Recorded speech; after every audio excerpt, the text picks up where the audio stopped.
Hi everyone, आप सभी का फिर से स्वागत है मेरे YouTube channel chemistry solution with Rashmi में। हमने पिछले वीडियोस में सेट के 2 साल के क्वेश्चन पेपर सॉल्व किए थे। आज हम कॉलेज लेक्चरर एग्ज़ाम का केमिस्ट्री फर्स्ट का क्वेश्चन पेपर सॉल्व करेंगे।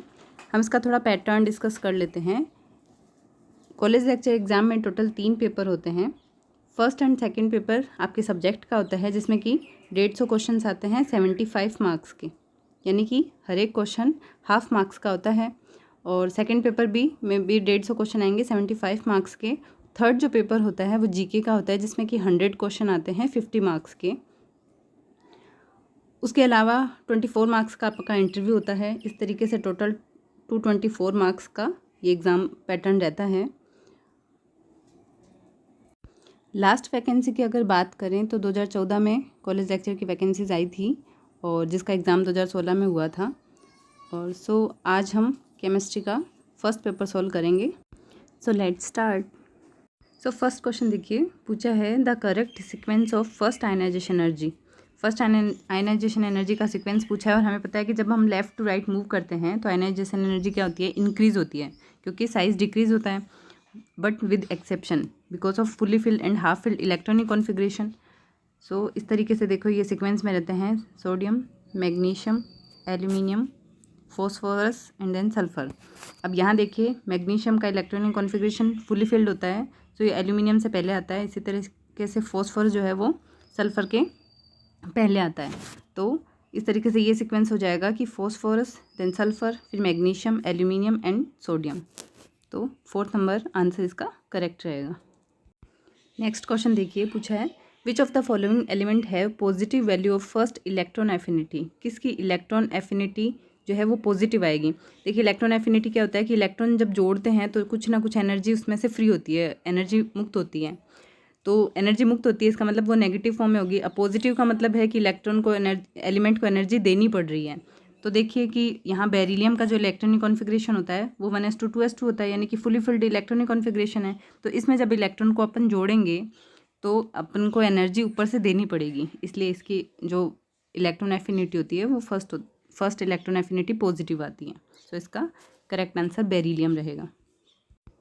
नेक्स्ट क्वेश्चन में देखिए, पूछा है कि इनमें से इनकरेक्ट स्टेटमेंट कौन सा है। तो देखिए, इस क्वेश्चन में फाजान्स रूल पूछा है।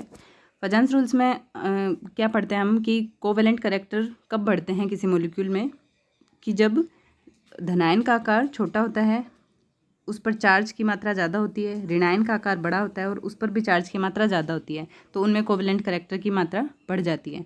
अब देखिए, इसमें पूछा है कि large negative ion favours covalency, तो सही है, जितना ज़्यादा ऋणायन का आकार बड़ा होगा कोवेलेंसी उतनी ज़्यादा बढ़ेगी। Large positive ion favours covalency, तो ये गलत हो जाएगा इसमें, क्योंकि पॉजिटिव जो आयन है उसका आकार छोटा होना चाहिए। तो आंसर जो बी है वो इसका इनकरेक्ट स्टेटमेंट है। थर्ड देखिए, पूछा है large charge on positive ion favours covalency, तो जितना ज़्यादा चार्ज होगा, चाहे वो पॉजिटिव आयन हो चाहे वो नेगेटिव आयन हो, चार्ज हमें जितना ज़्यादा होगा उस पर कोवेलेंसी उतनी ज़्यादा बढ़ेगी। तो थर्ड एंड फोर्थ जो है वो बिल्कुल करेक्ट स्टेटमेंट है। इसका करेक्ट आंसर जो है वो सेकेंड नंबर रहेगा। नेक्स्ट क्वेश्चन देखिए, पूछा है which of the following has largest bond angle. इनमें से किसका बॉन्ड एंगल सबसे बड़ा है। तो देखिए, अपन इनके हाइब्रिडाइजेशन निकालेंगे इन सब का। तो ये जो फर्स्ट 3 जो मॉलिक्यूल दे रखे हैं, कंपाउंड दे रखे हैं, उनका हाइब्रिडाइजेशन sp3 होता है, और ये जो I3- है इसका हाइब्रिडाइजेशन sp3d है। इनकी स्ट्रक्चर H2 और H2s की V टाइप स्ट्रक्चर होती है, और NH3 की पिरामिडल स्ट्रक्चर होती है। और I3 की जो स्ट्रक्चर होगी वो इस तरीके से देखो, sp3d की स्ट्रक्चर त्रिकोणीय द्विपिरिमिडीय होगी, और इसमें लोन पेयर्स यहाँ इक्वेटोरियल बॉन्ड पर रहेंगे और एक्सियल पर आयोडीन प्रेजेंट रहेगा। तो इस तरीके से इसकी स्ट्रक्चर जो होती है वो लीनियर हो जाती है। लीनियर है तो बॉन्ड एंगल जो है वो 180 आएगा, यानी कि इसका बॉन्ड एंगल सबसे ज़्यादा होगा। तो आंसर I3- रहेगा। नेक्स्ट क्वेश्चन में देखिए, पूछा है the ion having largest ionic radius among the following is. इनमें से सबसे आयनिक त्रिज्या किसकी बड़ी है। तो आयनिक त्रिज्या की जब हम बात करते हैं तो हमें ये पता है कि ऋणायन की जो त्रिज्या होती है वो बड़ी होती है धनायन से। और अगर इनकी बात करें अपन यहाँ, तो सोडियम और पोटेशियम यहाँ आता है, और फ्लोरीन और क्लोरीन इस तरीके से ये आते हैं। तो यहाँ पोटेशियम का साइज़ सोडियम से बड़ा होगा, क्लोरीन का साइज़ आयरन से बड़ा होगा, क्योंकि इनमें कोष की मात्रा ज़्यादा है। और अगर अपन इन दोनों की कंपैरिजन करते हैं तो देखो क्लोरीन यहाँ नेगेटिव चार्ज में है और पोटेशियम पॉजिटिव चार्ज में है, तो क्लोरीन यानी कि ऋणायन का आकार बड़ा होता है धनायन की बजाय, इसलिए इसका जो करेक्ट आंसर है वो क्लोरीन रहेगा।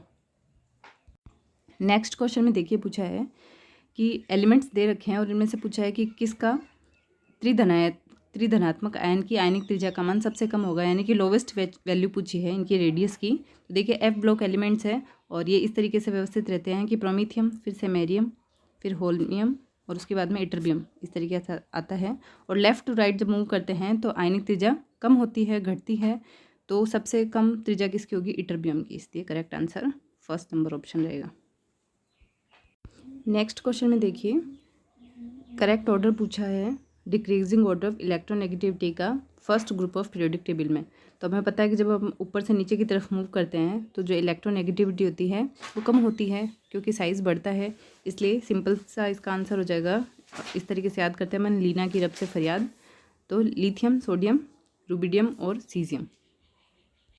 नेक्स्ट क्वेश्चन में देखिए पूछा है which of the following property show only an increasing trend from right to left. अब इसमें देखिए कंफ्यूज करने के लिए यहाँ पे राइट टू लेफ्ट दिया है in the third period of periodic table, third period में, यानी कि जहाँ से डी ब्लॉक के एलिमेंट शुरू होते हैं उसमें पूछा है।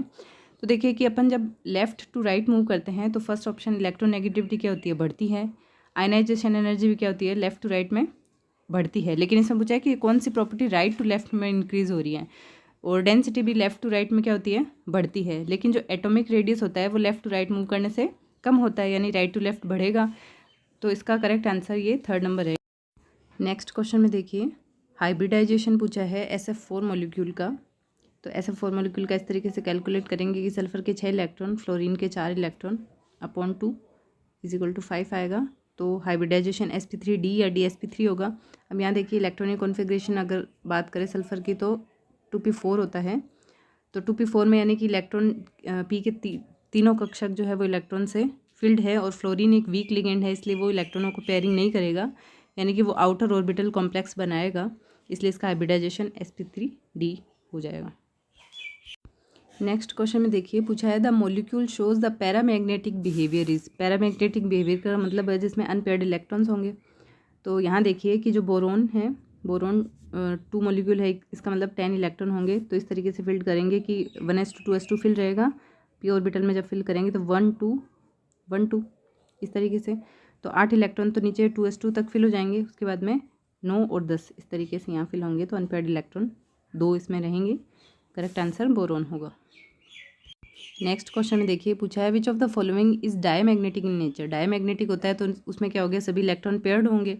अब पहले इसके लिए अपन इलेक्ट्रॉन काउंट करेंगे, तो O2 में 16 इलेक्ट्रॉन और O2 प्लस में 15, O2 माइनस में 17 इलेक्ट्रॉन और O2 2 माइनस में होते हैं 18 इलेक्ट्रॉन। तो इस तरीके से देखो फिल्ड होते हैं। p ऑर्बिटल की बात करें तो 1 2 और फिर 2 1 इस तरीके से। तो 8 इलेक्ट्रॉन नीचे फिल हो जाएंगे, फिर 9 10 11 12 13 14 फिर 15 और 16। देखो 15 और 16 दोनों में अनपेयर्ड इलेक्ट्रॉन आ रहे हैं।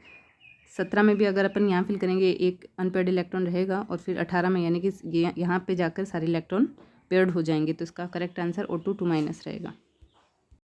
नेक्स्ट क्वेश्चन ये सेट में रिपीट हो चुका है। ये क्वेश्चन हमने डिस्कस भी किया था कि C2 मॉलिक्यूल में कौन से बॉन्ड पाए जाते हैं। तो देखो C2 मॉलिक्यूल की जब MOT थ्योरी की बात करते हैं तो इसमें इलेक्ट्रॉन, सारे के सारे इलेक्ट्रॉन किस में फिल्ड होते हैं?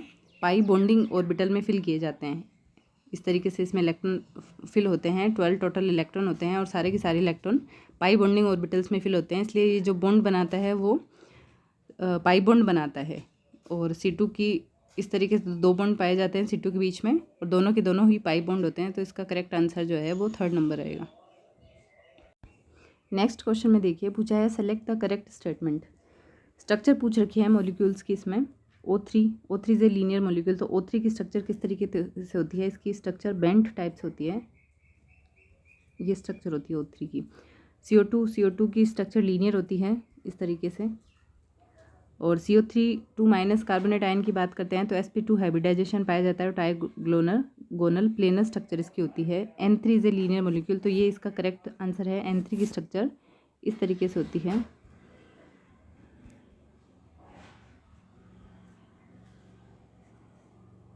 ये माइनस यहाँ चार्ज। तो इस तरीके से ये स्ट्रक्चर लीनियर है, तो ये करेक्ट स्टेटमेंट है। नेक्स्ट क्वेश्चन में देखिए पूछा है, according to VSEPR theory a molecule will have a regular shape if its central atom is surrounded bye.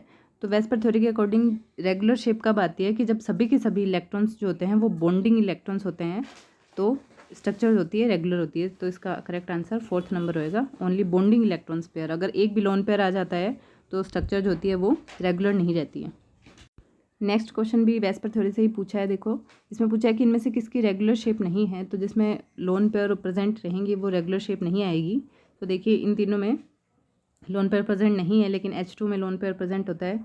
इस तरीके की स्ट्रक्चर होती है, और ये V shape structure sp3 hybridisation. तो H2O मॉलिक्यूल की स्ट्रक्चर रेगुलर नहीं होती। नेक्स्ट क्वेश्चन में देखिए पूछा है कि which pair out of following has similar shape and also same hybridization of their central atom. तो पूछा है सेम शेप और सेम हाइब्रिडाइजेशन कौन से पेयर का है। तो देखिए इसमें सेकंड नंबर जो ऑप्शन है BCl3 और NO3 minus, BCl3 sp2 hybridisation और NO3 का निकालेंगे तो 5 + 1/2 इस तरीके से, तो 3 sp2 हाइब्रिडाइजेशन, यानी दोनों की शेप क्या आएगी, ट्रायगोनल प्लेनर शेप रहेगी और सेम हाइब्रिडाइजेशन रहेगा। नेक्स्ट क्वेश्चन में देखिए पूछा है anti bonding electron present in N2O2 F2 molecule respectively are.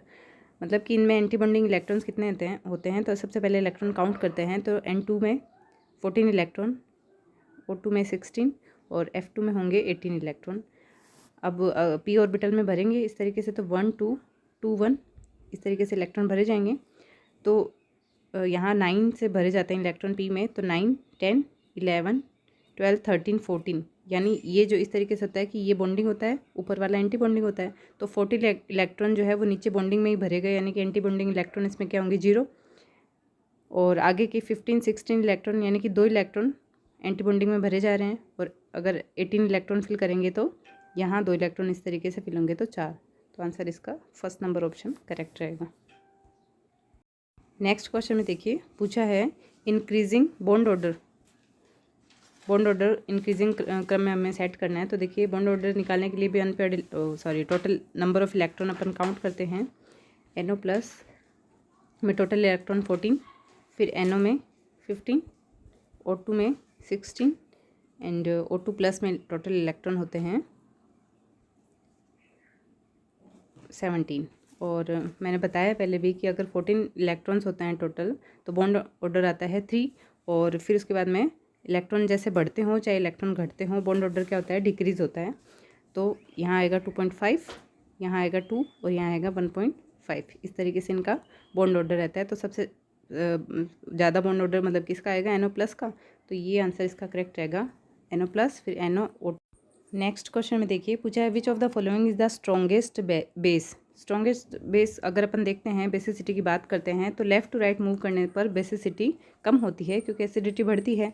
और इस तरीके से अरेंज रहता है ये carbon, nitrogen, oxygen and fluorine, यानी लेफ़्ट टू राइट मूव करेंगे तो एसिडिटी बढ़ेगी, बेसिसिटी कम होगी। तो बेसिसिटी सबसे ज़्यादा हो जाएगी CH3- की।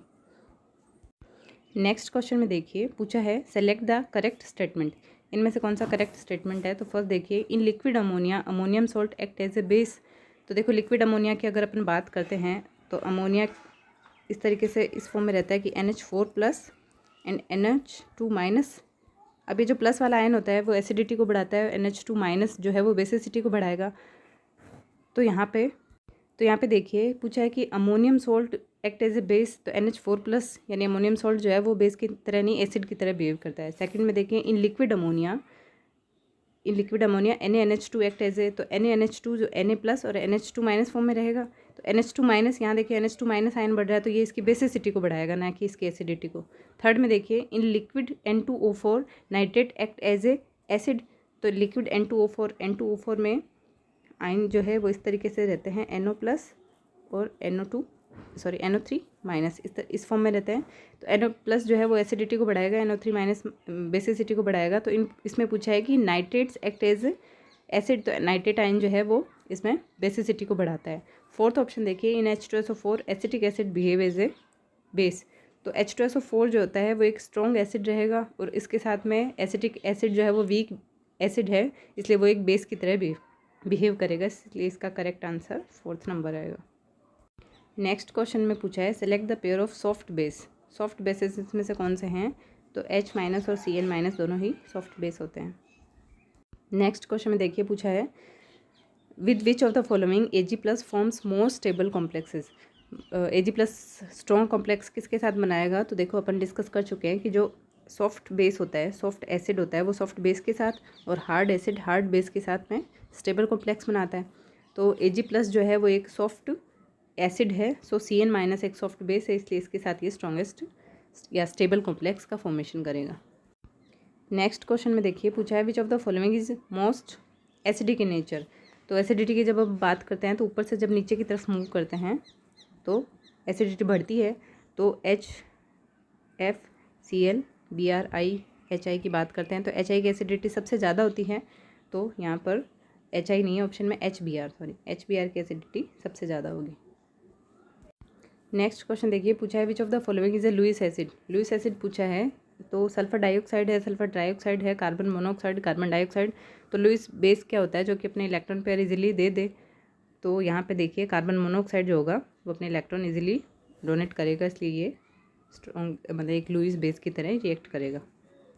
नेक्स्ट क्वेश्चन देखिए पूछा है which combination is most stable. इनमें से कौन सा मोस्ट स्टेबल है, तो इसका आंसर है जो CSI है। देखिए जब अपन लिथियम आयोडाइड, सोडियम आयोडाइड और अब बात करते हैं तो ऊपर से नीचे की तरफ जाने पर इनकी स्टेबिलिटी जो होती है वो बढ़ती है। अगर इनकी सोल्यूबिलिटी की बात करते हैं तो लिथियम आयोडाइड सबसे ज़्यादा सोल्यूबल होता है और सीजियम आयोडाइड सबसे लिस्ट सोल्यूबल होता है। तो इसकी स्टेबिलिटी सबसे ज़्यादा होती है यहाँ पे, तो इसका फोर्थ आंसर करेक्ट रहेगा। नेक्स्ट क्वेश्चन देखिए पूछा है according to Bronsted and Lowry acid out of the following. इनमें से कौन सा ब्रोंस्टेड और लोरी एसिड है। तो ब्रोंस्टेड और लोरी ने क्या कहा था कि जो H+ आयन देगा वो एसिड होगा, तो इसमें H3O+ जो है वो एसिड की तरह बिहेव करेगा। नेक्स्ट क्वेश्चन में देखिए पूछा है which of the following set does not represent the acid strength correctly. इनमें से कौन सा करेक्ट नहीं है एसिडिटी की स्ट्रेंथ में। तो देखिए जब एसिडिटी की स्ट्रेंथ देखते हैं तो अपन H+ के निकलने के बाद में जो आयन बनता है उसकी स्टेबिलिटी के अकॉर्डिंग एसिडिटी डिसाइड करते हैं। तो फर्स्ट ऑप्शन में देखिए, फर्स्ट में OCl और OBr में से OCl ज़्यादा स्ट्रॉन्ग ज़्यादा स्टेबल बनेगा क्योंकि Cl की इलेक्ट्रोनेगेटिविटी ज़्यादा है, इसलिए इसकी एसिडिटी ज़्यादा रहेगी, करेक्ट है। सेकंड में देखिए जब OCl- बनेगा और यहाँ बनेगा O2Cl- इस तरीके से, तो यहाँ देखिए 2 ऑक्सीजन के एटम हैं तो ये इसे ज़्यादा स्टेबल करेंगे, इलेक्ट्रोनेगेटिविटी को यहाँ कम करेंगे, इलेक्ट्रॉन को खींचेंगे यहाँ से, तो ये ज़्यादा स्टेबल रहेगा OCl- की बजाय, इसलिए ये करेक्ट नहीं रहेगा क्योंकि HClO2 की एसिडिटी ज़्यादा रहेगी। थर्ड नंबर ऑप्शन में अगर अपन देखेंगे तो इनकी बेसिसिटी H3PO4 की बेसिसिटी 3 होती है और इसकी बेसिसिटी 2 होती है, यानी कि एसिडिटी H3PO2 की ज़्यादा होती है। और इसी तरह से नेक्स्ट ऑप्शन में भी सल्फर की इलेक्ट्रोनेगेटिविटी ज़्यादा है, तो ये स्ट्रॉन्ग एसिड रहेगा, इसलिए करेक्ट स्टेटमेंट सेकंड नंबर हो जाएगा। नेक्स्ट क्वेश्चन में देखिए पूछा है which of the following is A group of soft acids. Soft acid का कौन सा ग्रुप है, तो देखो Cu+ Ag+ Au Hg2+2 ये सभी सॉफ्ट एसिड हैं। जो डी ब्लॉक के एलिमेंट्स होते हैं उसमें कुछ ये जो होते हैं ये सारे सॉफ्ट एसिड कहलाते हैं, जबकि जो एस ब्लॉक के होते हैं वो सारे स्ट्रॉन्ग या इसको कहते हैं हार्ड एसिड होते हैं, हार्ड एसिड कहलाते हैं। नेक्स्ट क्वेश्चन देखिए 29 नंबर क्वेश्चन में पूछा है the group of soft basis is. Soft base का ग्रुप कौन सा है, तो H-, I- और CO Cn- ये सभी क्या होते हैं, सॉफ्ट बेस होते हैं, तो करेक्ट आंसर फोर्थ नंबर रहेगा। नेक्स्ट क्वेश्चन देखिए पूछा है the correct outer electronic configuration for निकल एंड प्लेटिनम। तो निकल के लिए हम पढ़ते हैं 3D8 4s2, यानी कि जो फर्स्ट ट्रांजिशन एलिमेंट्स में से है फर्स्ट रो में से, तो फर्स्ट रो में खाली क्रोमियम का और कॉपर का इलेक्ट्रॉनिक कॉन्फ़िगरेशन इरेगुलर होता है, जबकि जब प्लेटिनम जो है वो third transition element third row में से है तो इसका इलेक्ट्रॉनिक कॉन्फ़िगरेशन भी इरेगुलर होता है, यानी कि 5D9 और 6N+1 रहेगा, तो करेक्ट आंसर सेकंड नंबर रहेगा। नेक्स्ट क्वेश्चन देखिए पूछा है which of the following possesses highest magnetic moment. तो हाईएस्ट मैग्नेटिक मोमेंट किसका होगा, जिसमें नंबर ऑफ अनपेयर्ड इलेक्ट्रॉन ज़्यादा होंगे, तो इसमें थर्ड नंबर ऑप्शन में देखिए Fe3+ का इलेक्ट्रॉनिक कॉन्फ़िगरेशन D5 होगा, 5 अनपेयर्ड इलेक्ट्रॉन रहेंगे, इसलिए इसका मैग्नेटिक मोमेंट सबसे ज़्यादा होगा। नेक्स्ट क्वेश्चन में देखिए पूछा है in octahedral complexes of a given cation del 0 increases in the following sequence for ligand. Delta zero यानी ऑक्टाहेड्रल कॉम्प्लेक्स के लिए डेल्टा जीरो की वैल्यू पूछी है तो सबसे ज़्यादा होती है CN- की, फिर NH3, फिर F- की, फिर Cl- की। ये करेक्ट ऑर्डर रहता है इसका। नेक्स्ट क्वेश्चन में देखिए पूछा है the correct order for CFSE del zero के लिए करेक्ट ऑर्डर। तो अपन पढ़ते हैं इसमें कि जैसे जैसे N की वैल्यू बढ़ती है और तो CFSE की वैल्यू भी बढ़ती है, इसलिए सबसे ज़्यादा 5D की, फिर 4D की, फिर 3D की। ये सीक्वेंस करेक्ट रहेगा। नेक्स्ट क्वेश्चन में देखिए पूछा है the metal complex MEN3 exhibit. EN का मतलब यहाँ से डाईमिथाइल एमीन है, EN का मतलब यहाँ पर डाई इथाइल एमीन है। तो यहाँ पे डाई इथाइल एमीन में यानी कि ये AA3 टाइप से हो गया, ये यानी कि सेम एटम्स यहाँ पे प्रेजेंट रहते हैं, इसलिए ये ज्योमेट्रिकल आइसोमरेज़ में तो नहीं दिखाएगा। और EN3 जो है वो ऑक्टाहेड्रल अगर इस कॉम्प्लेक्स इसका बनेगा इस तरीके से ये कॉम्प्लेक्स बनाता है तो यहाँ पे ये ऑप्टिकल आइसोमेरिज़ में दिखा देगा। तो इसका करेक्ट आंसर सेकंड नंबर रहेगा। नेक्स्ट 35 क्वेश्चन है, इसमें पूछा है in molecular orbital diagram of CONH3 इस कॉम्प्लेक्स में number of electron in non bonding and anti bonding molecular orbital are respectively. Non bonding और एंटी बॉन्डिंग इलेक्ट्रॉन्स पूछे हैं। तो इसमें देखिए कि कोबाल्ट +3 ऑक्सीडेशन स्टेट में है, सो इसका इलेक्ट्रॉनिक कॉन्फ़िगरेशन जो है वो D6 रहेगा और ये ऑक्टाहेड्रल कॉम्प्लेक्स बनाएगा। तो ऑक्टाहेड्रल कॉम्प्लेक्स के लिए इस तरीके से इलेक्ट्रॉन होते हैं, Eg ऊपर और T2G नीचे की तरफ भरे जाते हैं इलेक्ट्रॉन इस तरीके से। तो यहाँ पर 6 इलेक्ट्रॉन है और NH3 एक स्ट्रॉन्ग लिगेंड है, सो सारे के सारे इलेक्ट्रॉन यहाँ पे पेयर्ड हो जाएंगे, 6 के 6 इलेक्ट्रॉन नीचे भरे जाएंगे T2G ऑर्बिटल में, इसलिए ये सारे के सारे क्या हो जाएंगे, नॉन बॉन्डिंग इलेक्ट्रॉन्स हो जाएंगे। एंटी बॉन्डिंग में एक भी इलेक्ट्रॉन नहीं प्रेजेंट रहेगा, so correct option first number रहेगा। नेक्स्ट क्वेश्चन में देखिए पूछा है इन Fe2CO9 में ब्रीजिंग कार्बोनाइल ग्रुप कितने हैं। तो इस तरीके की स्ट्रक्चर होती है इसमें, Fe मेटल मेटल बॉन्ड होता है और 3 कार्बोनाइल ग्रुप इसमें ब्रिज के रूप में पाए जाते हैं।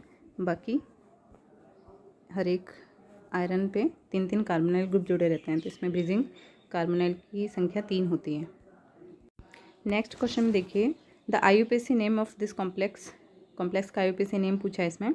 तो देखिए यहाँ पे ये सिस फॉर्म में है NO2 और NO2 यहाँ पे इस तरीके से ये 90 डिग्री पर है तीनों NO2 ग्रुप और ये NH3 आपस में 90 डिग्री पर है, तो ये सिस फॉर्म कहलाता है। सिस फॉर्म ना बोल के इसे यहाँ पे फेक बोल देते हैं और यहाँ पे इसे बोलेंगे tri amine and tri nitro ruthenium और +3 ऑक्सीडेशन स्टेट में है क्योंकि NO3 माइनस फॉर्म में है।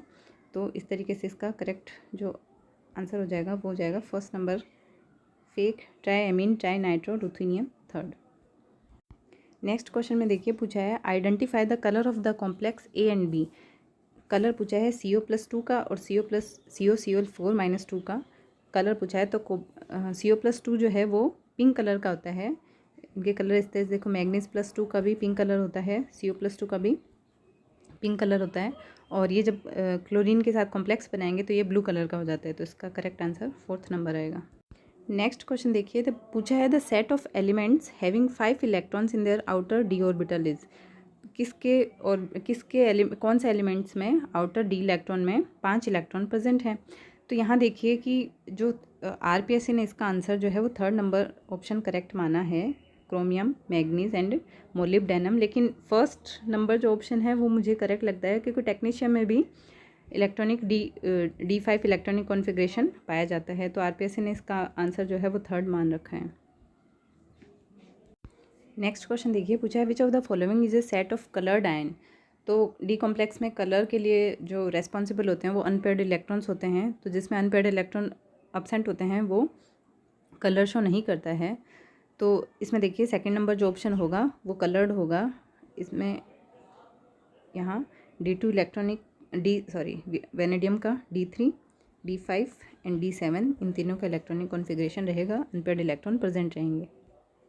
नेक्स्ट क्वेश्चन देखिए पूछा है which of the following will give maximum number of ions per molecule in its aqueous solution. Aqueous solution में सबसे ज़्यादा नंबर ऑफ आयन कौन सा मॉलिक्यूल देगा।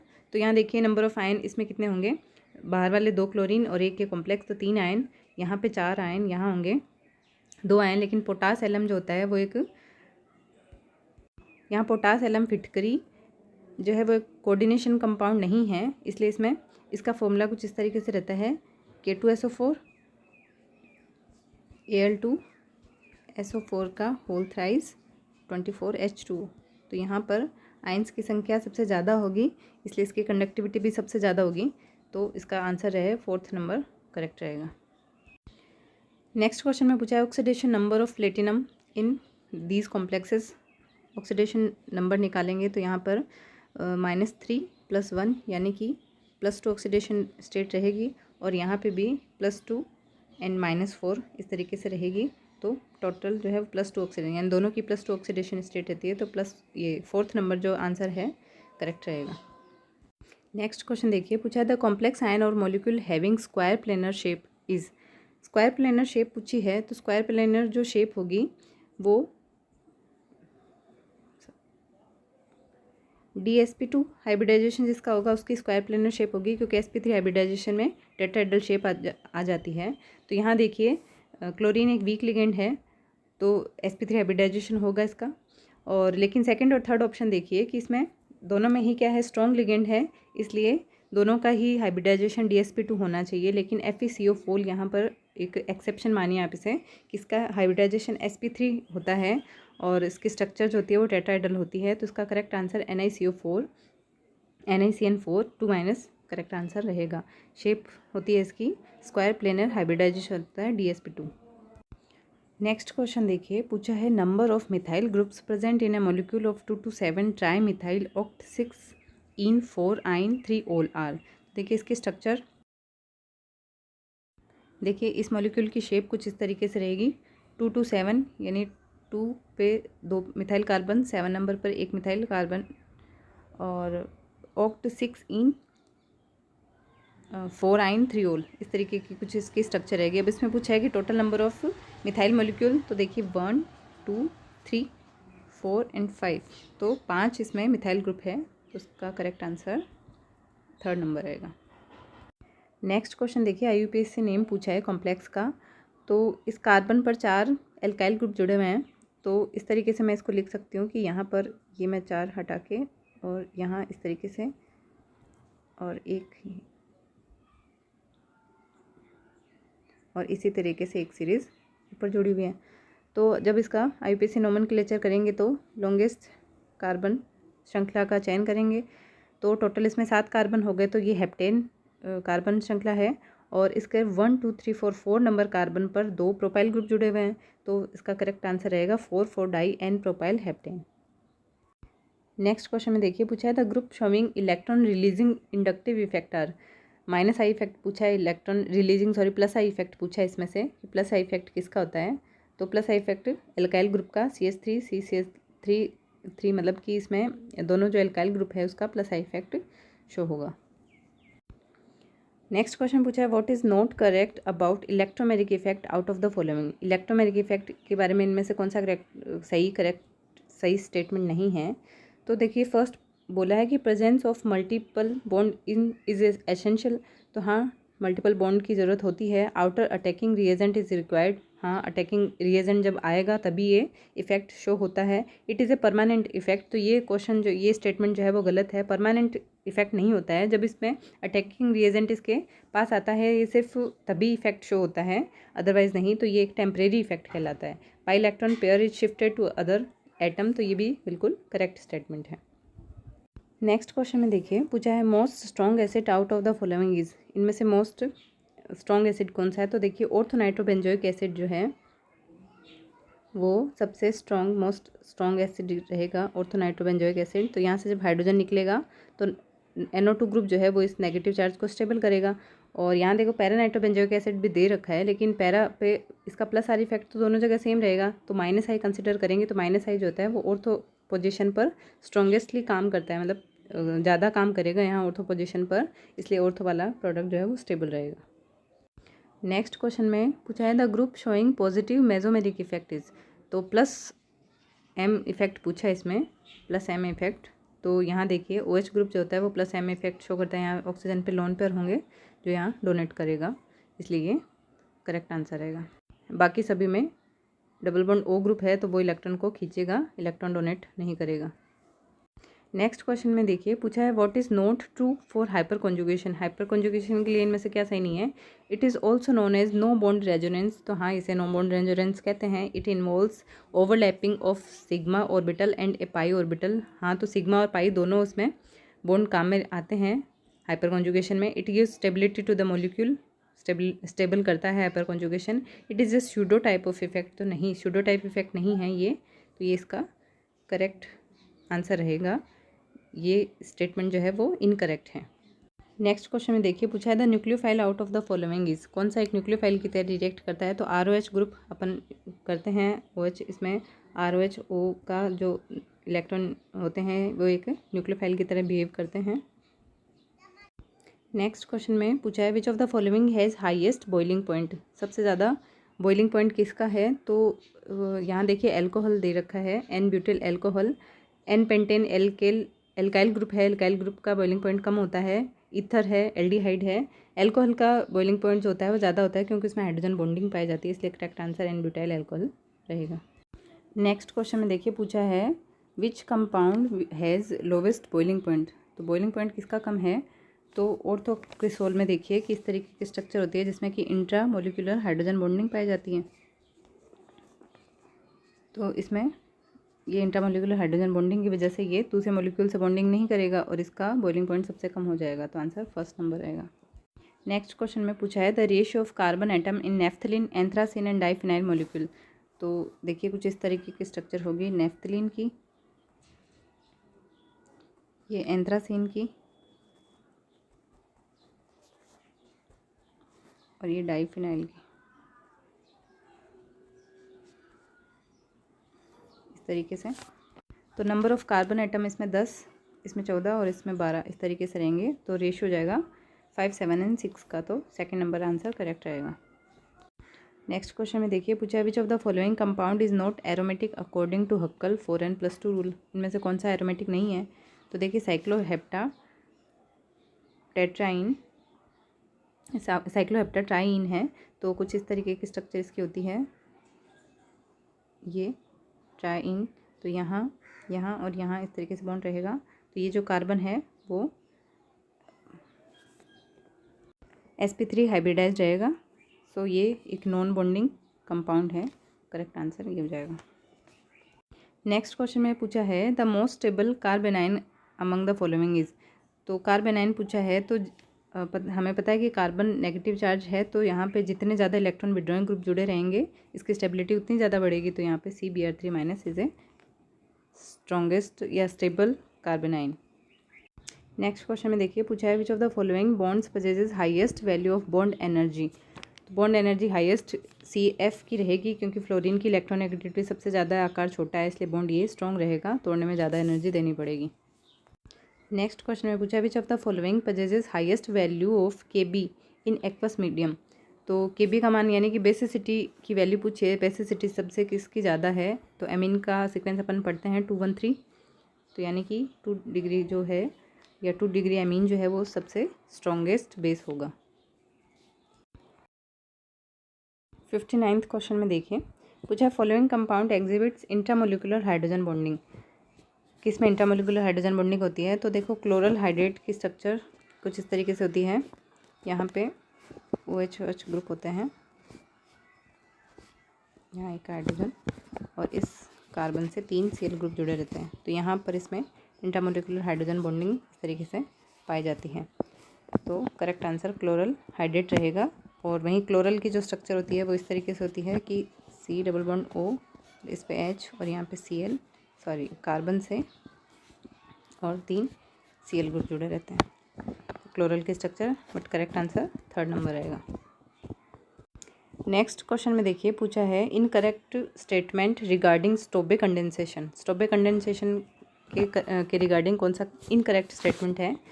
तो यहाँ देखिए ऑप्शन जो सेकंड और थर्ड है दोनों में ही प्रोडक्ट के बारे में है, तो सेकंड में है the product is alpha beta unsaturated di carboxylic acid, third में the product is alpha beta unsaturated half ester. तो हमें पता है कि स्टोबे में alpha beta unsaturated half ester बनता है, इसलिए इसका ये इनकरेक्ट स्टेटमेंट हो जाएगा सेकंड नंबर। बाकी जो फर्स्ट एंड फोर्थ है वो भी करेक्ट है कि it is a condensation between di alkyl succinate and aldehyde और कीटोन। और फोर्थ है the condensation is carried out in presence of base, base के प्रेजेंस में होता है ये, और जो प्रोडक्ट है वो alpha beta unsaturated half ester बनता है। नेक्स्ट क्वेश्चन में पूछा है Cannizzaro reaction is not given by, Cannizzaro reaction इनमें से कौन नहीं देगा, तो जिस अल्फा कार्बन पर हाइड्रोजन प्रेजेंट रहते हैं वो कैनिजारो रिएक्शन नहीं देता है, तो करेक्ट आंसर सेकंड नंबर हो जाएगा। बाकी तीनों जो है वो कैनिजारो रिएक्शन देते हैं। नेक्स्ट क्वेश्चन में पूछा है the product of Dieckmann reaction, Dieckmann reaction में क्या प्रोडक्ट बनता है, तो इसमें बीटा कीटो एस्टर बनता है, इस तरीके से रहता है ये।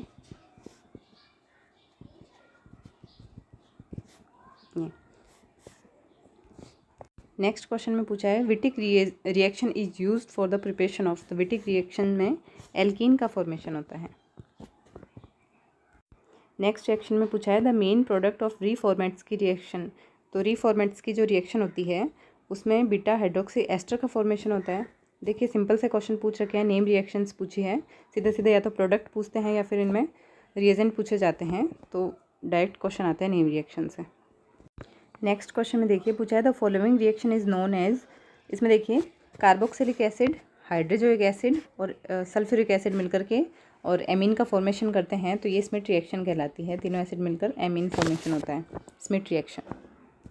नेक्स्ट रिएक्शन में पूछा है in Baeyer Villiger oxidation following conversation takes place, तो बेयर विलीगर जो ऑक्सीडेशन होता है उसमें इस तरीके से कीटोन होता है और ये एल्काइल ग्रुप रहते हैं यहाँ पे, और दोनों कार्बन कार्बन बॉन्ड के बीच में ऑक्सीजन का इंसर्शन होता है, तो इससे कीटोन से एस्टर का फॉर्मेशन होता है, तो थर्ड नंबर ऑप्शन सही रहेगा। नेक्स्ट क्वेश्चन देखिए पूछा है ratio of hydrogen carbon and nitrogen atom in molecule of pyrrole, तो पायरोल की स्ट्रक्चर देखिए इस तरीके से होती है, ये नाइट्रोजन, यहाँ दो डबल बॉन्ड आते हैं, तो यहाँ हाइड्रोजन प्रत्येक यहाँ पर एटम पर है हाइड्रोजन, तो हाइड्रोजन नंबर ऑफ हाइड्रोजन हो जाएंगे 5, और कार्बन जो है 4 कार्बन है और नाइट्रोजन 4 कार्बन है और नाइट्रोजन 1 है, तो फर्स्ट नंबर आंसर करेक्ट रहेगा। नेक्स्ट क्वेश्चन देखिए पूछा है the formation of cyanohydrin from ketone, ketone से साइनोहाइड्रिन, तो ये कीटोन और कीटोन में जब HCN का अपन एडिशन करते हैं तो ये इस तरीके से साइनोहाइड्रिन का फॉर्मेशन होता है, तो यानी कि न्यूक्लियोफिलिक एडिशन इसमें हुआ है, तो सेकेंड नंबर ऑप्शन करेक्ट रहेगा। नेक्स्ट क्वेश्चन में देखिए एल्डोल कंडेंसेशन पूछा है कि किसी कंपाउंड X के एल्डोल कंडेंसेशन से कोई कंपाउंड Y बन रहा है और Y के डिहाइड्रेशन से कोई 2-ब्यूटेनिल बन रहा है और X और Y को पहचानना है, तो 2-ब्यूटेनिल देखिए इस तरीके से ये बना 2-ब्यूटेनिल, 2-ब्यूटेनिल किसी Y कंपाउंड के डिहाइड्रेशन से बना है, इसका मतलब यहाँ पे OH और H आएगा, तभी तो यहाँ H2 निकला और यहाँ डबल बॉन्ड आ गया, तो इसका मतलब Y जो कंपाउंड होगा वो बीटा हाइड्रोक्सी ब्यूटेनिल होगा, यानी कि ये वाला कंपाउंड। अब Y जो है वो X के एल्डोल कंडेंसेशन से बना है, तो अपन इस तरीके से यहाँ डबल बॉन्ड को तोड़ेंगे, यहाँ पे ऑक्सीजन आएगा, यहाँ H2 आ जाएगा, तो ये बन गया एथेनॉल CH3CHO, तो ये एथेनॉल है, तो इसका आंसर जो है वो फर्स्ट नंबर ऑप्शन रहेगा, ethanol and beta hydroxy butanal. Next question में पूछा है फॉर्मेल्डिहाइड कि कैनिजारो रिएक्शन पूछी है NaOH के प्रेजेंस में और प्रोडक्ट क्या क्या बनेंगे, तो देखो कैनिजारो रिएक्शन क्या होती है, जिसमें कि अल्फा हाइड्रोजन प्रेजेंट नहीं होता है वो कैनिजारो रिएक्शन देते हैं, और इसमें एल्डिहाइड का एक मॉलिक्यूल रिड्यूस्ड और एक ऑक्सीडाइज्ड हो जाता है, तो फॉर्मेल्डिहाइड के रिडक्शन से CH3OH यानी कि मेथनॉल बनेगा, और इसके ऑक्सीडेशन से ये COO- यानी कि फॉर्मेट आयन बनेगा, और वो सोडियम की प्रेजेंस में फिर सोडियम फॉर्मेट का फॉर्मेशन कर लेगा, इस तरीके से, तो आंसर रहेगा methanol and sodium formate. Next reaction में देखिए पूछा है कि benzaldehyde reacts with acetic anhydride in presence of sodium acetate to form three phenyl propionic acid, तो इसमें ये जो रिएक्शन कहलाती है ये पर्किन रिएक्शन कहलाती है, इसमें एसिटिक एनहाइड्राइड के साथ रिएक्शन होती है बेंजेल्डिहाइड की, और प्रेजेंस ऑफ सोडियम एसिटेट की प्रेजेंस में होती है, तो देखिए इस तरीके से रिएक्शन होगी C6H5CHO और ये एसिटिक एनहाइड्राइड के साथ में सोडियम एसिटेट की प्रेजेंस में, तो प्रोडक्ट जो है वो 3-फिनाइल प्रोपियोनिक एसिड बनेगा C6H5, यहाँ से ऑक्सीजन और यहाँ से इस CH3 के H2 मॉलिक्यूल निकलेंगे, तो यहाँ CH डबल बॉन्ड CH, फिर यहाँ से ये एक मॉलिक्यूल पूरा निकल जाता है एसिटेट आयन का, और यहाँ पे एसिटिक एसिड बनेगा COOH। तो ये जो है वो कहलाएगा 3-फिनाइल प्रोपियोनिक एसिड और ये रिएक्शन जो है वो पर्किन रिएक्शन कहलाएगी। नेक्स्ट देखिए, ये जो रिएक्शन है वो सेम ऊपर वाली पर्किन रिएक्शन ही पूछी है, बट इसमें जो एनहाइड्रेट दिया है उसमें एक कार्बन ज़्यादा दे रखा है।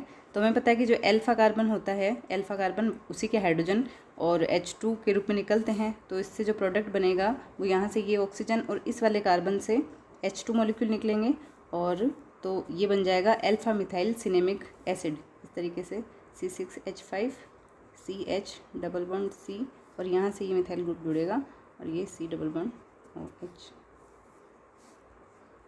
नेक्स्ट क्वेश्चन में पूछा है एलिजरीन बिलोंग्स टू। तो एलिजरीन जो है वो एक एंथ्राक्यूनोइड डाई होती है, तो करेक्ट आंसर सेकंड नंबर रहेगा। नेक्स्ट क्वेश्चन देखिए, पूछा है when chlorine is passed into A cold solution of anthracene in carbon disulphide following is obtain. तो कार्बन डाइसल्फाइड और एंथ्रासीन की रिएक्शन है। तो हमें पता है कि जब एंथ्रासीन की रिएक्शन होती है तो इसके 9 और 10 पोजीशन पर इन दोनों कार्बन पर एडिशन होता है। तो कार्बन डाइसल्फाइड की प्रेजेंस में और ये जब क्लोरीन पास्ड की जाएगी तो यहाँ और यहाँ Cl जुड़ जाएंगे, तो ये बनेगा एंथ्रासीन डाइक्लोराइड। नेक्स्ट क्वेश्चन में देखिए, पूछा है कि when benzene diazonium sulphate is warmed in ethanol with copper powder. Copper powder के साथ में एथेनॉल में जब बेंजीन डाइएजोनियम सल्फेट को गर्म किया जाता है तो क्या प्रोडक्ट बनेगा। तो इसमें देखिए बेंजीन डाइएजोनियम सल्फेट इस तरीके से होता है, इस तरीके से स्ट्रक्चर होगी। जब इसे एथेनॉल और कॉपर चूर्ण के साथ में गर्म किया जाता है तो यहाँ से ये H2SO4 N2 मॉलिक्यूल निकल करके और बेंजीन रिंग बनती है। लेकिन अभी इस प्रोडक्ट में देखिए आप, यहाँ बेंजीन रिंग नहीं है, तो यहाँ पे ये कार्बोकेटाइन के रूप में बेंजीन रिंग का फॉर्मेशन होता है। तो ये दूसरी वाली रिंग पे यानी कि जो अदर मॉलिक्यूल्स होंगे उन पे ये अटैक करेगी और ये इस तरीके से डाइबेंजीन बना लेगी। तो इसका आंसर जो है वो 4 नंबर करेक्ट रहेगा। नेक्स्ट रिएक्शन में देखिए फ्यूरेन की गाटरमान रिएक्शन पूछी है। तो फ्यूरेन गाटरमान रिएक्शन इस तरीके से देगा HCN और HCl और ये SnCl4 की प्रेजेंस में रिएक्शन होगी और ये बनेगा इस तरीके से CHO ग्रुप, यानी कि इसे कहते हैं फरफ्यूरेल या फरफ्यूरेल्डिहाइड भी इसे कहते हैं। नेक्स्ट क्वेश्चन में डेल सैल्डर रिएक्शन पूछ रखी है, लेकिन ये क्वेश्चन RPSC ने डिलीट माना था। सो अपन नेक्स्ट क्वेश्चन देखते हैं। नेक्स्ट रिएक्शन में देखिए, पूछा है the product of the reaction is. Reaction दे रखी है, प्रोडक्ट पूछा है। तो ये देखिए राइमर-टिमान रिएक्शन है CHCl3 और ETONA की प्रेजेंस में। तो यहाँ से ये डाइक्लोरोकार्बिन का फॉर्मेशन होता है और फिर यहाँ से बॉन्ड जो है वो रीअरेंजमेंट होकर के रिंग एक्सटेंशन होती है और ये 4th नंबर प्रोडक्ट का फॉर्मेशन होता है। ये क्वेश्चन भी सेट में रिपीट हुआ है।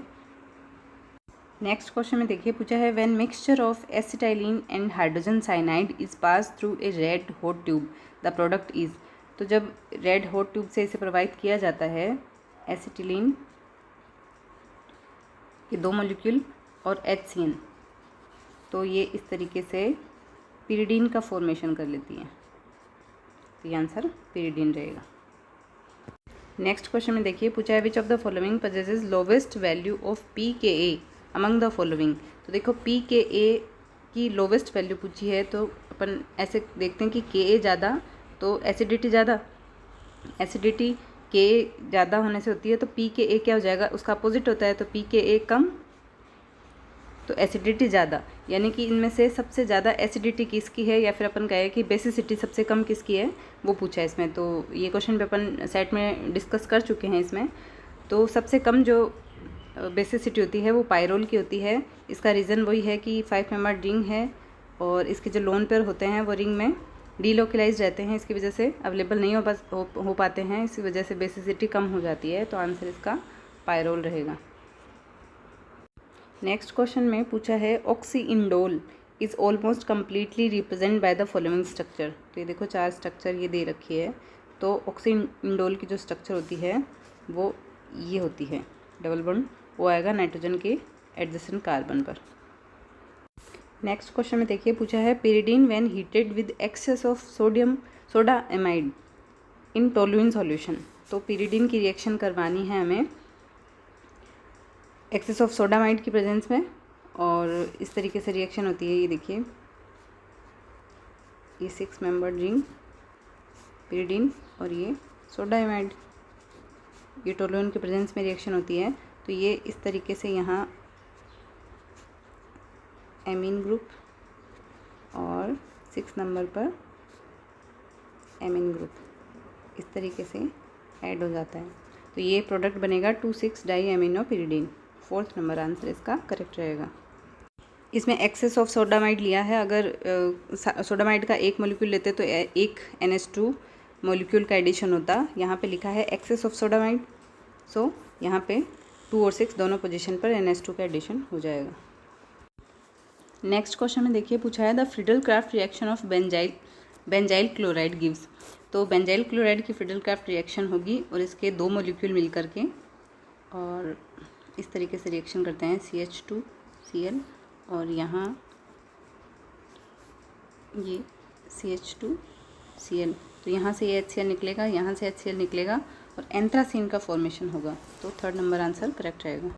नेक्स्ट क्वेश्चन में पूछा है when furan reacts with an butyl lithium the product formed are. देखिए, जब ये फ्यूरेन एन ब्यूटाइल लिथियम से C4H9 और ये लिथियम इस तरीके से रिएक्ट करेगा तो ये जो लिथियम है उसका एडिशन इस वाले कार्बन पर होता है और यहाँ से ये C4H10 का फॉर्मेशन होता है। तो ये हो जाएगा 2 लिथियम डेरिवेटिव्स एंड C4H10। ये 2nd नंबर आंसर करेक्ट रहेगा। नेक्स्ट सेक्शन में पूछा है when thiophene is reduced with hydrogen gas in presence of rain and निकल। तो देखिए, थायोफिन जो है वो रिड्यूस्ड होगा रेन एंड निकल की प्रेजेंस में। तो यहाँ से ये सल्फेट अलग हो जाएगा और ये जो एल्कीन है वो रेन एंड निकल के प्रेजेंस में एल्केन में कन्वर्ट हो जाएगा, उसका रिडक्शन हो जाएगा और ये निकल सल्फेट जो है वो प्रोडक्ट के रूप में निकल जाएगा। तो आंसर रहेगा ब्यूटेन एंड निकल सल्फेट। नेक्स्ट क्वेश्चन में देखिए पूछा है which of the following is not correct for pyridine। pyridine के लिए इनमें से कौन सा सही नहीं है। ये इस तरीके से pyridine की स्ट्रक्चर, तो ये it is A basic in nature. तो हाँ, बेसिक होता है नेचर में।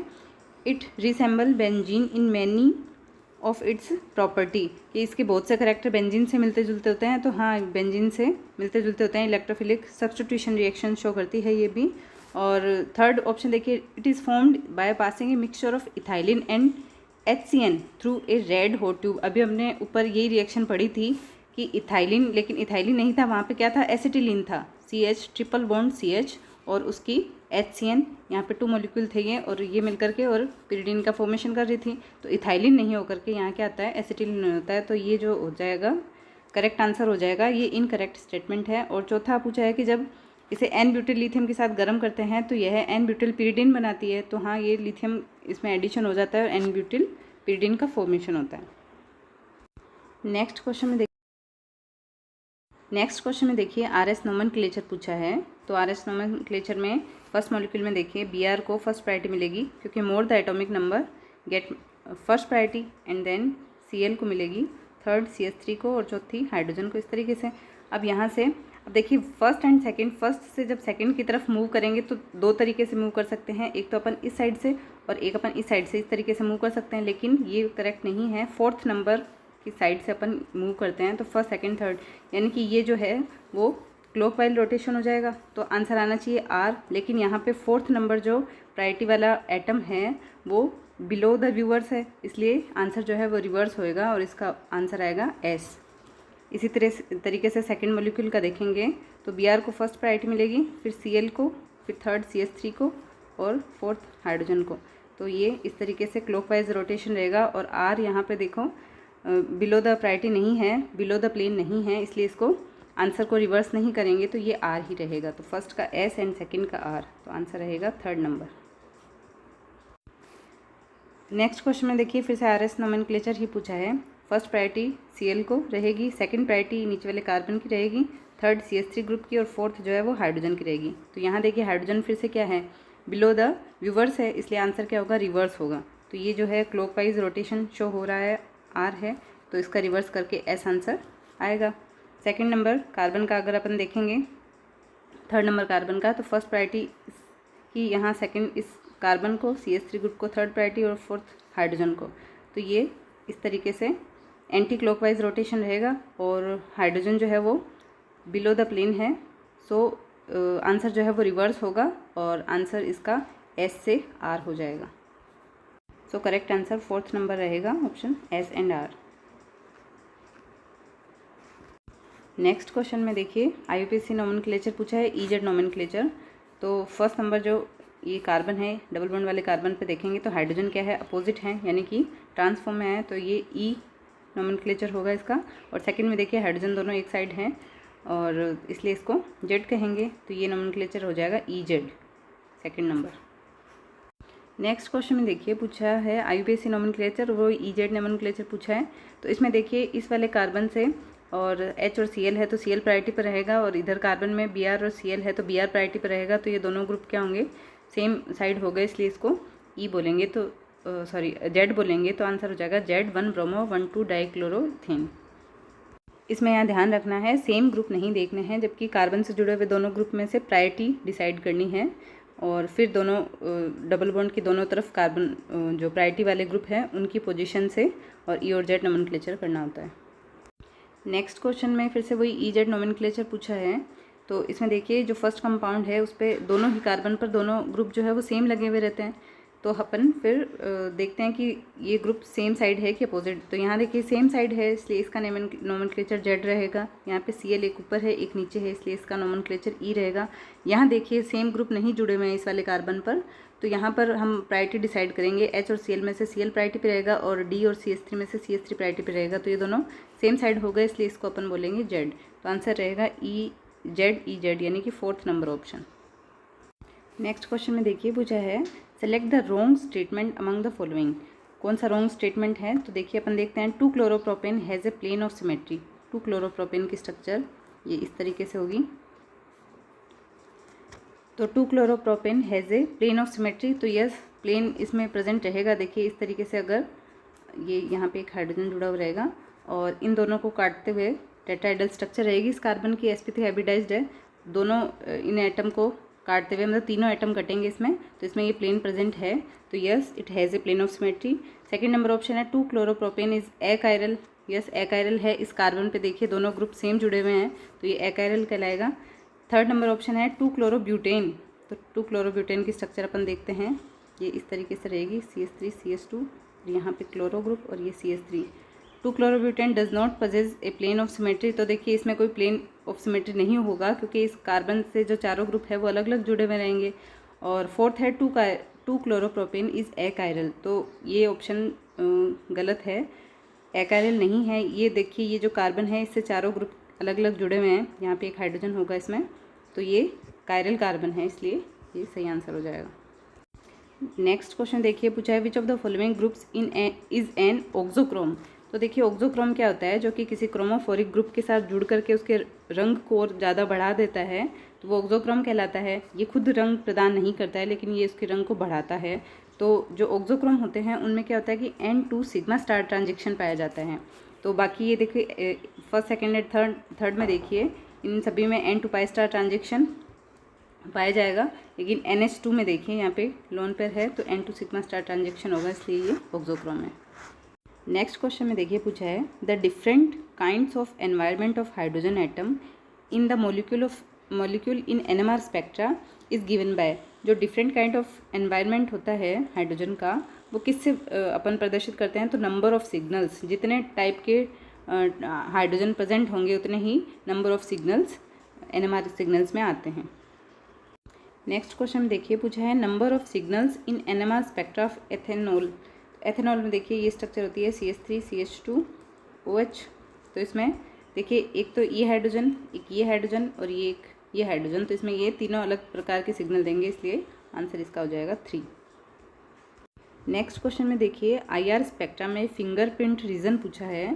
तो ये रीजन होता है 500 से 1500 सेंटीमीटर इनवर्स का। फर्स्ट नंबर ऑप्शन करेक्ट रहेगा। नेक्स्ट क्वेश्चन देखिए पूछा है the value of M/Z for the molecular ion gives for a compound. तो द M/Z की वैल्यू किसके बारे में बताता है, तो ये मोलिकुलर वेट को डिफाइन करता है। नेक्स्ट क्वेश्चन में देखिए पूछा है the intensity of M+1 peak can be used to know the number of. M+1 जो मोलिकुलर पीक होती है वो मोलिकुलर वेट से और 1+1 मानी जाती है। तो ये जो है वो कार्बन एटम को डिनोटेड करती है, कार्बन एटम ओनली इसका आंसर रहेगा। नेक्स्ट क्वेश्चन में पूछा है the free radical intermediates in chemical reaction are best detected by. जो इंटरमीडिएट बनते हैं फ्री रेडिकल्स उन्हें कौन से मैकेनिज्म के द्वारा डिटेक्ट किया जाता है, तो वो मैकेनिज्म कहलाती है ESR, इलेक्ट्रॉनिक स्पेक्ट्रोस्कोपी रेजोनेंस कहलाती है ये। ESR इसका करेक्ट आंसर होगा। इलेक्ट्रॉनिक स्पिन रेजोनेंस स्पेक्ट्रोस्कोपी कहलाती है ये। नेक्स्ट क्वेश्चन में देखिए दे रखा है 2 एलिमेंट्स दे रखे हैं और पूछा है कि इनमें से the following transaction is an example of, किसका एग्जाम्पल है ये। तो देखिए यहाँ पर एटॉमिक मास में 2 अंक की बढ़ोतरी हुई है और जो मास नंबर है, एटॉमिक नंबर है सॉरी, उसमें 1 अंक की बढ़ोतरी हुई है। तो इसे अपन क्या लिखते हैं, ड्यूटेरियम लिखेंगे। तो इसका आंसर हो जाएगा न्यूट्रॉन बम्बार्डमेंट। नेक्स्ट क्वेश्चन में देखिए पूछा है identify X in the following nuclear reaction. Actinium दे रखा है इसमें हमें और एक्स इससे बना है 5 अल्फा और 3 बीटा एलिमिनेशन के बाद। तो अब देखिए 5 अल्फा का मतलब अल्फा मॉलिक्यूल इस तरीके से अपन लिखते हैं 4N2 यहाँ। तो 5 अल्फा मॉलिक्यूल निकले हैं यहाँ से, यानी कि टोटल 20 तो एटॉमिक मास में परिवर्तन आया है और 10 यहाँ पर एटॉमिक नंबर में चेंज आया है। और वहीं फिर उसके बाद में है 3 बीटा। तो 3 बीटा को अपन यहाँ इस तरीके से लिखेंगे -1 एंड 0, ये 0। तो ये जो है वो टोटल एटॉमिक मास में 20 अंक कम करेंगे तो 228 में से 20 जाएंगे तो ये 208 आ जाएगा। और जो एटॉमिक नंबर है उसमें 10 कम करेंगे तो 89 से आ जाएगा ये 79। और यहाँ पर देखिए 3 बीटा है इसलिए 3 इसमें क्या होगा, एडिशन होगा, तो 3 यहाँ पे जुड़ के आ जाएगा 82, यानी कि सेकंड नंबर ऑप्शन इसमें करेक्ट रहेगा। नेक्स्ट क्वेश्चन में पूछा है the SI unit of radioactivities. Radioactivity की SI यूनिट जो होती है वो बैक्यूरेल होती हैं, तो ये सेकंड नंबर फर्स्ट ऑप्शन इसका करेक्ट रहेगा। नेक्स्ट क्वेश्चन में पूछा है which of the following nuclide shows branching decay. Branching decay कौन शो करता है, तो ब्रांचिंग डीके बिस्मिथ 211 के द्वारा शो होती है। इसमें बिस्मिथ जो है वो बीटा एलिमिनेशन के द्वारा पोलोनियम में कन्वर्ट होता है और वहीं ये अल्फा एलिमिनेशन से और थैलियम इस तरीके से कन्वर्ट होता है और ये ब्रांचिंग डीके शो करता है। नेक्स्ट क्वेश्चन देखिए पूछा है the last member of radio active disintegration thorium series. Thorium series का लास्ट प्रोडक्ट क्या रहता है, तो देखिए थोरियम सीरीज़ को 4N सीरीज़ भी कहते हैं अपन। ये थोरियम 232 और यहाँ ये 90 होता है और ये कन्वर्ट होता है लेड Pb में, यहाँ 208 रहता है और यहाँ 82, और इसे थोरियम सीरीज़ को हम 4N सीरीज़ भी कहते हैं। तो इसका लास्ट प्रोडक्ट जो आ जाएगा थर्ड नंबर लेड 208 करेक्ट रहेगा। नेक्स्ट क्वेश्चन देखिए पूछा है कि इनमें से कौन सा किसी लवण के साथ मिलकर के शरीर में जब इंजेक्ट करते हैं, बॉडी में इंजेक्ट करने से ब्लड सर्कुलेशन में अवरोध का पता लगाया जा सकता है। तो सोडियम जो है वो ब्लड सर्कुलेशन में जो आने वाली जो क्लोटिंग है उसका पता करता है और सो इसका आंसर रहेगा सोडियम। नेक्स्ट क्वेश्चन देखिए पूछा है कि किसी प्रोटॉन का और मास दे रखा है PAMU दे रखा है और न्यूट्रॉन का मास जो है वो NAMU दे रखा है और किसी न्यूक्लियस का मास जो है वो NAMU दे रखा है। फिर पूछा है then binding energy of a nucleus is, binding energy का ये फॉर्मूला दे रखा है यहाँ पे EAMU × 931.5 MeV और यहाँ पर बताया कि Z जो है वो एटॉमिक नंबर और A जो है वो मास नंबर है। तो यहाँ पे E क्या है, E पूछा है जो बाइंडिंग एनर्जी के फॉर्मूले में जो E यूज़ हुआ है उसका मीनिंग क्या है। तो देखिए यहाँ पे फॉर्मूला होता है Z × P। Z यहाँ क्या हो गया, एटॉमिक नंबर। एटॉमिक नंबर को अपन उसके मास ऑफ प्रोटॉन से इंटू करेंगे प्लस A - Z करेंगे तो अपने पास आ जाएंगे नंबर ऑफ न्यूक्लियस और इसको इंटू स्मॉल n किया है तो स्मॉल n क्या था, मास ऑफ न्यूट्रॉन, तो उसको मास से मल्टीप्लाई कर दिया और माइनस कैपिटल N किया है यहाँ पे, तो कैपिटल N क्या है, मास ऑफ ए न्यूक्लियस, तो टोटल यहाँ ये कैलकुलेट करके उसमें से अपन ने मास ऑफ न्यूक्लियस को माइनस कर दिया, और ये कहलाता है ई। ये फॉर्मूला होता है ई का, और अगर बाइंडिंग एनर्जी का फॉर्मूला लगाना होता है तो इंटू 931.5 MeV, इस तरीके से करते हैं। तो इसका करेक्ट आंसर जो है फर्स्ट नंबर ऑप्शन रहेगा। नेक्स्ट क्वेश्चन जो है वो भी एक ये न्यूक्लियर रिएक्शन के बारे में दे रखा है, लेकिन ये जो क्वेश्चन है वो RPSC ने डिलीट माना था, इसलिए नेक्स्ट क्वेश्चन देखते हैं अपन। नेक्स्ट क्वेश्चन देखिए, पूछा है what is not correct for nuclear fusion. Nuclear fusion के लिए कौन सा सही नहीं है, तो फर्स्ट देखिए इसमें ऑप्शन है it occurs in the nuclei of light elements है, तो हाँ हल्के तत्व मिलकर के और भारी नाभिकों का निर्माण करते हैं, वही नाभिकीय संलयन कहलाता है। सेकंड देखिए in such reaction percentage efficiency of the energy conversion in is very high, मतलब कि ऐसी जो रिएक्शन होती है उनमें ऊर्जा का परिवर्तन क्षमता बहुत उच्च होती है, बहुत हाई एनर्जी उसमें निकलती है। और थर्ड ऑप्शन है it can be initiated at any temperature, तो नाभिकीय जो संलयन रिएक्शन है वो किसी भी टेम्परेचर पर शुरू नहीं की जा सकती है, ये या तो उच्च ताप पर शुरू होती है फिर किसी निश्चित टेम्परेचर पर ही शुरू होती है, इसलिए ये इसका ये ऑप्शन आंसर सही हो जाएगा। इनकरेक्ट स्टेटमेंट है ये। फोर्थ देखिए पूछा है हैवी, फोर्थ ऑप्शन में दिया है heavy nuclei are formed in such reaction apart from the release of heavy amount of energy, यानी कि ऐसी जो रिएक्शन होती है उसमें एनर्जी ऊर्जा की बहुत भारी मात्रा निकलने के अलावा भारी नाभिकों का भी इसमें निर्माण होता है, तो हाँ ये सही है। हल्के नाभिक मिलकर के भारी नाभिकों का निर्माण करते हैं, बहुत ज़्यादा ऊर्जा की आवश्यकता होती है, लेकिन टेम्परेचर इसमें हाई चाहिए होता है या फिर एक किसी निश्चित टेम्परेचर पर ये रिएक्शन शुरू होती है। नेक्स्ट देखिए पूछा है temperature coefficient of the reaction is equal to, temperature coefficient का फॉर्मूला है, पूछा है here KT is rate constant at temperature T, तो KT रेट कांस्टेंट है, तो फॉर्मूला इस तरीके से अपन लिखते हैं कि KT + 10 अपॉन KT। तो यहाँ देखिए जो नीचे वाला टेम्परेचर होगा उससे 10 डिग्री ज़्यादा जो ऊपर टेम्परेचर आएगा वो फॉर्मूला सही होगा, तो ये देखिए सेकंड नंबर ऑप्शन इसमें करेक्ट आएगा। नेक्स्ट क्वेश्चन में देखिए पूछा है for the following reaction select the chain propagation step among the following, chain propagation step बताना है कौन सा होगा। तो ये देखो फोर्थ नंबर जो रिएक्शन है Br + H2 is equal to HBr + H and H + Br2 is equal to HBr + Br, ये बोथ जो रिएक्शन है वो चेन प्रोपेगेशन स्टेप की रिएक्शन है। नेक्स्ट रिएक्शन में पूछा है हाफ लाइफ टाइम दे रखा है T½ for second order reaction whose initial concentration of reaction is A, initial concentration A हो तो half life time second order reaction का क्या होता है, तो इसका ऑप्शन नंबर थर्ड करेक्ट होगा T½ is equal to 1/KA। Next question में पूछा है कि at a given temperature the rate constant of a given reaction in general is equal to the rate of the reaction, कि जब किसी दिए गए ताप पर दी गई अभिक्रिया का दर स्थिरांक सामान्यतः अभिक्रिया की दर के बराबर कब होता है, तो जब सभी जो रिएक्टेंट होंगे उनकी कंसंट्रेशन इकाई यानी यूनिट ही ली हुई होती है, तब क्या होता है कि दी गई जो अभिक्रिया होगी उसका दर स्थिरांक अभिक्रिया की दर के बराबर हो जाता है, तो ऑप्शन नंबर फोर्थ इसमें करेक्ट रहेगा। जैसे रेट अपन लिखते हैं ना, rate is equal to K rate constant, और फिर यहाँ पे अपन कंसंट्रेशन लेते हैं, तो अगर कंसंट्रेशन को अपन यूनिटी में ले लेंगे तो रेट जो है वो रेट कांस्टेंट के इक्वल हो जाएगी। नेक्स्ट क्वेश्चन में पूछा है unit for rate constant of zero order reaction is, zero order reaction की रेट कांस्टेंट की यूनिट क्या होती है, तो ये होती है mole litre inverse second inverse, mole litre inverse second inverse correct answer होगा।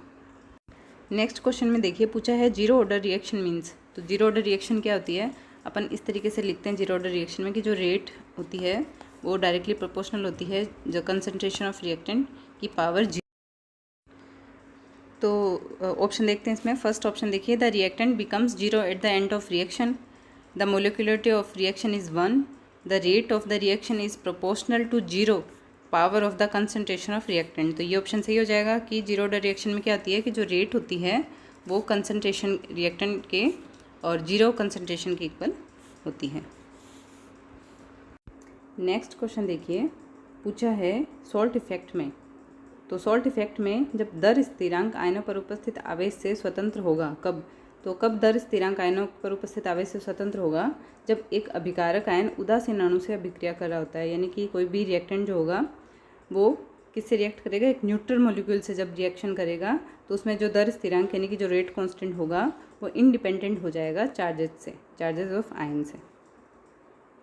नेक्स्ट क्वेश्चन में देखिए पूछा है कि किसी रासायनिक अभिक्रिया के कोलिजन थ्योरी में क्या गलत है, मतलब कोलिजन थ्योरी पूछिए इसमें कि इनमें से कौन सा स्टेटमेंट गलत है कोलिजन थ्योरी के अकॉर्डिंग। तो फर्स्ट ऑप्शन देखिए, गैसों की अणुगति सिद्धांत पर आधारित है, तो हाँ ये काइनेटिक थ्योरी पर बेस्ड होता है। सेकंड नंबर ऑप्शन है, यह माना गया है कि अभिकारक अणु कठोर गोले होते हैं, यानी जो रिएक्टेंट मॉलिक्यूल्स होते हैं वो हार्ड स्पेयर्स माने जाते हैं, and reaction occur due to their collision, और उनकी टक्करों की वजह से अभिक्रिया संपन्न होती है। थर्ड ऑप्शन है, all collisions of reacting molecules result into product, तो देखो ये ऑप्शन गलत हो जाएगा। All collision of reacting molecules जो है सभी रिएक्टिंग मॉलिक्यूल प्रोडक्ट में कन्वर्ट नहीं होते हैं, कुछ आपस में टक्कर करके और दूसरों को एक्टिवेट कर देते हैं और खुद डीएक्टिवेट हो जाते हैं, इस वजह से सभी जो रिएक्टिंग मॉलिक्यूल होते हैं वो प्रोडक्ट में कन्वर्ट नहीं होते हैं। फोर्थ नंबर ऑप्शन है कि increases in temperature increases the rate of reaction, तो हाँ टेम्परेचर बढ़ाने से अभिक्रिया की जो रेट होती है वो बढ़ती है, इसलिए इसका आंसर जो है वो थर्ड नंबर ऑप्शन रहेगा। नेक्स्ट क्वेश्चन में देखिए पूछा है, what is not correct for the theory of absolute reaction rate. Absolute reaction rate theory के बारे में ये इनमें से कौन सा जो स्टेटमेंट है वो सही नहीं है, ये क्वेश्चन पूछा है। तो देखिए एब्सोल्यूट रिएक्शन रेट थ्योरी को ट्रांजिशन स्टेट थ्योरी या एक्टिवेटेड कॉम्प्लेक्स थ्योरी भी कहते हैं। तो इसमें क्या होता है कि दो रिएक्टेंट आपस में क्रिया करके और पहले एक ट्रांजिशन स्टेट का फॉर्मेशन करते हैं और उसके बाद में वो प्रोडक्ट में कन्वर्ट होते हैं, तो ये फर्स्ट नंबर ऑप्शन सही, फर्स्ट रिएक्शन सही दे रखी है। सेकंड ऑप्शन है, it was developed by Irwin and polling, तो ये हाँ इरविन और पॉलिंग के द्वारा ये रिएक्शन दी गई थी, तो सेकंड ऑप्शन भी सही है। थर्ड देखिए, it is also known as the transition state theory और द एक्टिवेटेड कॉम्प्लेक्स थ्योरी, तो इसके ये नाम भी हैं इस थ्योरी के। फोर्थ नंबर ऑप्शन देखिए, the activated complex formed by the reactant molecules have low energy than the energy of reactant but more than the energy of the product, तो ये ऑप्शन गलत है। इसमें देखिए ऐसे बोला है कि जो ट्रांजिशन स्टेट की जो एनर्जी होती है वो प्रोडक्ट रिएक्टेंट से ज़्यादा और प्रोडक्ट से कम होनी चाहिए, लेकिन इस ऑप्शन में ये गलत दे रखा है। इसमें बोला है कि the reactant molecule has low energy than the, तो रिएक्टेंट की कम एनर्जी होती है जबकि प्रोडक्ट की एनर्जी ट्रांजिशन स्टेट से ज़्यादा होती है, तो ये ऑप्शन गलत है। अगर प्रोडक्ट की एनर्जी ट्रांजिशन स्टेट से ज़्यादा होगी तो वो प्रोडक्ट में कन्वर्ट हो ही नहीं पाएगा, इसलिए ट्रांजिशन स्टेट की जो एनर्जी होती है वो प्रोडक्ट से हमेशा ज़्यादा होती है, प्रोडक्ट की एनर्जी कम होती है, तो ऑप्शन नंबर फोर्थ इसमें करेक्ट रहेगा।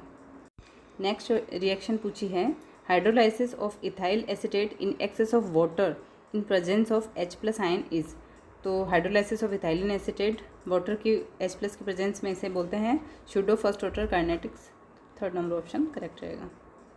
नेक्स्ट क्वेश्चन में पूछा है, which of the following reaction correspond to the definition of enthalpy of formation, तो एंथैल्पी ऑफ फॉर्मेशन जो होती है वो किसी मॉलिक्यूल का फॉर्मेशन होगा, तो देखो CO2 गैस का यहाँ फॉर्मेशन हो रहा है, कार्बन जो है वो सॉलिड के फॉर्म में लिया जाएगा, ऑक्सीजन गैस के फॉर्म में ली जाएगी, इसलिए थर्ड नंबर ऑप्शन करेक्ट रहेगा।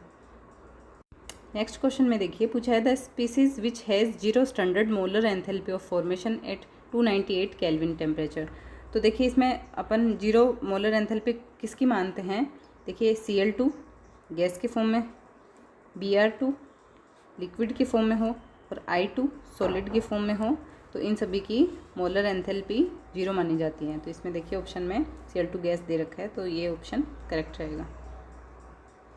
बाकी Br2 गैस के फॉर्म में है, H2O गैस, CH4 गैस, तो इनकी 0 नहीं होती है। नेक्स्ट रिएक्शन में देखिए दे रखी है enthalpy of combustion of carbon and carbon monoxide, इन दोनों की एंथैल्पी ऑफ कंबंशन दे रखी है और पूछा है the enthalpy of formation of carbon monoxide पर मॉलिक्यूल के लिए पूछा है, तो देखिए इसके लिए अपन जो रिएक्शन है वो डिराइव करते हैं, तो ये कार्बन का कंबंशन होगा तो कार्बन प्लस O2 = CO2, और कार्बन मोनोऑक्साइड का कंबंशन लिखेंगे तो ये CO2 में कन्वर्ट होएगी।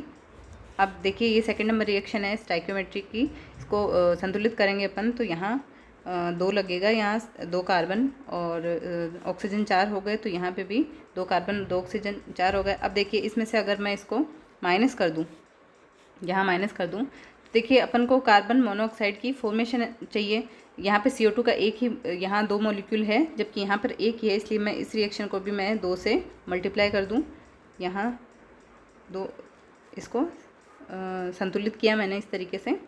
अब देखिए मैंने फर्स्ट रिएक्शन को भी 2 से मल्टीप्लाई किया, सेकंड को भी 2 से मल्टीप्लाई किया है, तो इन दोनों नंबर्स को भी मुझे 2 से मल्टीप्लाई करना होगा। अब जब मैं इसको माइनस करूँगी तो यहाँ CO2 से CO2 कट हो जाएगा, यहाँ O2 यहाँ 2 आएगा यहाँ पे, O2 से 2 O2 से 1 O2 माइनस होगा तो 1 O2 आ जाएगा यहाँ पे, और यहाँ पर आएगा कार्बन मोनोऑक्साइड माइनस के फॉर्म में है इसलिए ये उधर चला जाएगा 2 मॉलिक्यूल कार्बन मोनोऑक्साइड के, और यहाँ पे आएगा 2 कार्बन। इस तरीके से ये रिएक्शन आ जाएगी। अब देखिए ये जो रिएक्शन आई है इन दोनों को मैंने माइनस किया है, तो मैंने इन दोनों को आपस में मल्टीप्लाई करके जब मैं इसमें से माइनस करूँगी तो मेरे पास आएगा 221 किलोजूल पर मोल, माइनस में ही रहेगा ये भी। अब देखिए हमें यहाँ पूछा है the enthalpy of formation of carbon monoxide पर मॉलिक्यूल, पर मोल के लिए पूछिए, इसलिए मैं इसको क्या करूँगी 2 से डिवाइड करूँगी, क्योंकि इस रिएक्शन में आप देखिए ज़रा कि 2 carbon plus oxygen is equal to 2 CO, 2 CO के फॉर्मेशन में 221 किलोजूल पर मोल एनर्जी काम आ रही है, तो 1 CO के फॉर्मेशन में काम आ जाएगी 110। तो ऑप्शन नंबर 4 जो है, ऑप्शन नंबर 4 इसमें करेक्ट रहेगा, माइनस 110.5 किलोजूल पर मोल एनर्जी काम आएगी। नेक्स्ट रिएक्शन में देखिए पूछा है the enthalpy of neutralization of which of the following acid and base is nearly minus 13.6 kilo calorie. तो देखिए कि जब स्ट्रॉन्ग एसिड और स्ट्रॉन्ग बेस यूज़ लिया जाता है तो उनके न्यूट्रलाइजेशन में minus 13.6 kilo calorie energy free होती है, और या फिर अपन इसको अगर किलो जूल में लिखे तो 57 किलो जूल एनर्जी से माना जाता है। तो स्ट्रॉन्ग एसिड स्ट्रॉन्ग बेस, तो यहाँ पे देखिए HCl और KOH का जो कॉम्बिनेशन है उससे उसके न्यूट्रलाइजेशन से इतनी minus 13.6 kilo calorie energy free होती है। नेक्स्ट रिएक्शन में देखिए बर्थोट इक्वेशन पूछी है, तो ये होती है Berthelot equation PV is equal to RT plus PB minus A upon TV plus AB upon TV का स्क्वायर। नेक्स्ट क्वेश्चन में Joule Thomson expansion is, Joule Thomson जो प्रसार होता है वो आइसो एंथैल्पिक कहलाता है, इसलिए सेकंड नंबर ऑप्शन सही रहेगा। नेक्स्ट क्वेश्चन देखिए पूछा है integrated Arrhenius equation helps us to. तो आरएनएस इक्वेशन अपन कैसे लिखते हैं, ln K2 upon K1 is equal to minus EA upon R 1 upon T2 minus 1 upon T1, इस तरीके से लिखते हैं। अब देखिए इसमें सेकंड नंबर ऑप्शन देखिए कि find out energy of activation, activation energy को फाउंड करने में काम आता है if rate constant eight 2 different temperature is given. अगर अपन को ये दोनों टेम्परेचर दिए हुए रहते हैं और रेट कांस्टेंट दिए हुए रहता है तो अपन को एक्टिवेशन एनर्जी ज्ञात करने में आरएनएस इक्वेशन काम आती है, तो इसका सेकंड नंबर ऑप्शन बिल्कुल करेक्ट हो जाएगा। नेक्स्ट क्वेश्चन देखिए पूछा है कि थर्मोडायनेमिक्स के लिए इनमें से क्या सही नहीं है। तो फर्स्ट ऑप्शन देखिए पूछा है, बताया कि यह ऊष्मा के प्रवाह से संबंधित है, तो हाँ बिल्कुल सही है कि ऊष्मा के प्रवाह से संबंधित होता है, फ्लो ऑफ हीट। सेकंड है यह सभी प्रकार के भौतिक और रासायनिक प्रक्रियाओं में होने वाली ऊर्जा परिवर्तनों के बारे में बताता है, तो हाँ सही है, फिजिकल और केमिकल चेंजेस के बारे में बताता है। थर्ड देखिए कहा है कि इसके नियम पदार्थ की बड़ी मात्रा के साथ साथ अकेले अणुओं और परमाणुओं पर भी लागू होते हैं, तो ये ऑप्शन सही नहीं है, अकेले अणु परमाणु पर ये लागू नहीं होते हैं, पदार्थ की बड़ी मात्रा पे ही ये नियम लागू किए जा सकते हैं। फोर्थ ऑप्शन देखिए यह दी गई अवस्था में रासायनिक अभिक्रियाओं के समन्वयता बताने में मदद करती है, तो ये ऑप्शन भी बिल्कुल सही है, तो थर्ड आंसर इसका करेक्ट हो जाएगा। नेक्स्ट क्वेश्चन में heat capacity of A system between 2 temperature can be given by, heat capacity का फॉर्मूला पूछा है, तो ये हो जाता है फर्स्ट नंबर जो ऑप्शन होगा C T2 T1 Q upon T2 minus T1, ये ऑप्शन हीट कैपेसिटी के लिए ये इक्वेशन लिखते हैं। नेक्स्ट क्वेश्चन फिर से थर्मोडायनेमिक्स में पूछा है कि इनमें से कौन सा स्टेटमेंट करेक्ट नहीं है, इज नॉट करेक्ट पूछा है। फर्स्ट ऑप्शन देखिए the difference between molar heat capacity of 1 mole of a gas at constant pressure and at constant volume is equal to the gas constant, तो ये बिल्कुल सही है, गैस कॉन्स्टेंट के बारे में इसमें बताया। सेकेंड ऑप्शन में है कि first law of thermodynamics gives no idea about the direction of flow of heat, flow of heat के डायरेक्शन के बारे में उसमें नहीं बताया गया है, तो ये भी सही है। थर्ड है second law of thermodynamics helps to predict whether a given process और a chemical reaction can occur spontaneously, हाँ तो इसमें ये सही है कि सेकेंड जो लॉ है वो हमें बताता है कि जो दिया गया प्रक्रम रासायनिक क्रिया स्वतः होगी कि नहीं होगी, स्पॉन्टेनियस है कि नहीं। फोर्थ ऑप्शन देखिए, heat is a typical form of energy which can be completely transferred to work. तो इसमें देखिए कि जो हीट होती है वो कम्प्लीटली ट्रांसफ़र नहीं होती है। अपन जो फर्स्ट जो लो पढ़ते हैं उसमें अपन क्या कहते हैं कि कुछ एनर्जी इंटरनल एनर्जी और कुछ वर्क में ट्रांसफ़र होती है, तो कम्प्लीटली वो वर्क में ट्रांसफ़र नहीं होती है। तो ये जो ऑप्शन होगा वो इनकरेक्ट होगा और इसका क्वेश्चन का सही आंसर फोर्थ नंबर हो जाएगा। नेक्स्ट क्वेश्चन देखिए, पूछा है which of the following process is neither spontaneous nor irreversible.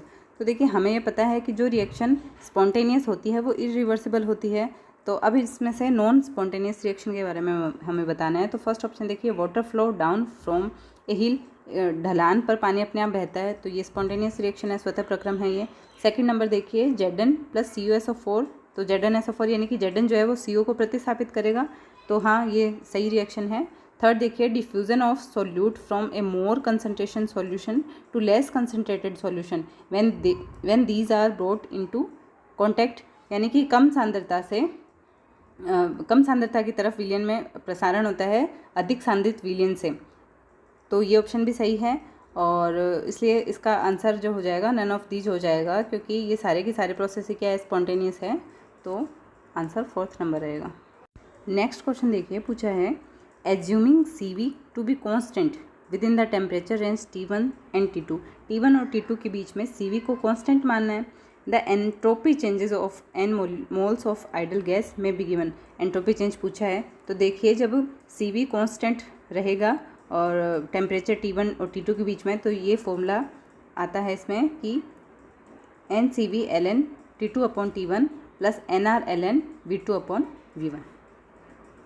Next reaction में देखिए, पूछा है reduction half cell reaction of H2O2 fuel cell is given by. H2O2 fuel cell में और रिडक्शन पूछा है, तो देखो रिडक्शन कहाँ होता है, कैथोड पर रिडक्शन होता है और कैथोड पर O2 होती है, तो इस तरीके से O2 plus H2O 4 electron accept करके के 4 OH माइनस का फॉर्मेशन होता है, तो सेकंड नंबर ऑप्शन इसमें करेक्ट रहेगा। नेक्स्ट क्वेश्चन में पूछा है कि इनमें से कौन सा मरकरी सेल में एनोड के रूप में यूज़ किया जाता है, तो जिंक अमलगम को मरकरी सेल में एनोड के रूप में यूज़ में लेते हैं, तो जिंक अमलगम। नेक्स्ट क्वेश्चन में देखिए, पूछा है what is not correct related to strong electrolyte. Strong electrolyte से रिलेटेड कौन सा इनमें से गलत है, तो फर्स्ट नंबर ऑप्शन देखिए दिया है आरएनएस सिद्धांत प्रमाणित सिद्ध होता है कि जब प्रबल वैद्युत अपघट्य पर लागू किया जाता है, तो आरएनएस थ्योरी तो अपन काइनेटिक्स में पढ़ते हैं, जबकि जो प्रबल वैद्युत अपघट्यों के लिए स्ट्रॉन्ग इलेक्ट्रोलाइट्स के लिए अपन डिबाई हक्कल सिद्धांत पढ़ते हैं, और वो पूर्णतः उसमें प्रबल वैद्युत अपघट्य पूर्णतः वियोजित हो जाते हैं डिबाई हक्कल थ्योरी के अकॉर्डिंग। और थर्ड ऑप्शन है उष्मागतिकी गुणों पर अपने प्रभाव में आयन अणुओं के तुल्य नहीं है, आयनों के अभिगमन पर अपने प्रभाव में आयन अणुओं के तुल्य नहीं है, ये सारे ऑप्शन सही हैं। इसका करेक्ट आंसर ये सेकंड नंबर रहेगा कि डिबाई हक्कल ऑनसेगर जो थ्योरी है उसने स्ट्रॉन्ग इलेक्ट्रोलाइट के बारे में बताया था। नेक्स्ट रिएक्शन में पूछा है which of the following step is not involve in rusting of iron. इनमें से कौन सा लोहे की जंग लगने में कौन यूज़ नहीं आता है, तो देखिए इसमें थर्ड नंबर ऑप्शन में देखिए सुपर ऑक्साइड का फॉर्मेशन दे रखा है, तो इसमें सुपर ऑक्साइड का फॉर्मेशन नहीं होता है, बाकी Fe2O3 फॉर्मेशन होता है, H2O बनता है, Fe+2 फॉर्म में रहता है, ये तीनों ही रिएक्शन सही हैं, थर्ड नंबर रिएक्शन इसका आंसर रहेगा। नेक्स्ट रिएक्शन में देखिए दे रखा है इलेक्ट्रोकेमिकल सेल रिप्रेजेंटेशन दे रखा है एक, और पूछा है कि ये किसका एग्जाम्पल है, तो यहाँ देखिए जिंक दे रखा है, जिंक +2 और जिंक मतलब दोनों तरफ जिंक ही दे रखे हैं, सिर्फ इनकी कंसनट्रेशन में डिफरेंस है A1 एंड A2, इसलिए ये क्या हो जाएगा इलेक्ट्रोड कंसनट्रेशन सेल कहलाएगा। नेक्स्ट क्वेश्चन में देखिए पूछा है which of the following is expected to have highest reduction potential at 298 kelvin, तो 298 केल्विन पर किसका हाईएस्ट रिडक्शन इलेक्ट्रोड पोटेंशियल आएगा, तो हाईएस्ट रिडक्शन पोटेंशियल से मतलब है कि जो रिडक्शन पोटेंशियल है वो पॉजिटिव में आ रहा है, जब रिडक्शन पोटेंशियल नेगेटिव में होता है तो यानी उसके इलेक्ट्रॉन देने की क्षमता उतनी ज़्यादा होती है, लेकिन यहाँ देखिए फ्लोरीन दे रखा है ऑप्शन में, फ्लोरीन जो है वो इलेक्ट्रॉन एक्सेप्ट करता है, इलेक्ट्रॉन डोनेट नहीं करता है, एक्सेप्ट करता है, इसलिए उसका जो रिडक्शन पोटेंशियल होता है इन सब में से हाई होता है, इन सब की बजाय फ्लोरीन का रिडक्शन पोटेंशियल सबसे हाई होता है। नेक्स्ट क्वेश्चन देखिए पूछा है which of the following set of cell reactions is not written correctly. इनमें से कौन सा करेक्ट रिएक्शन नहीं है।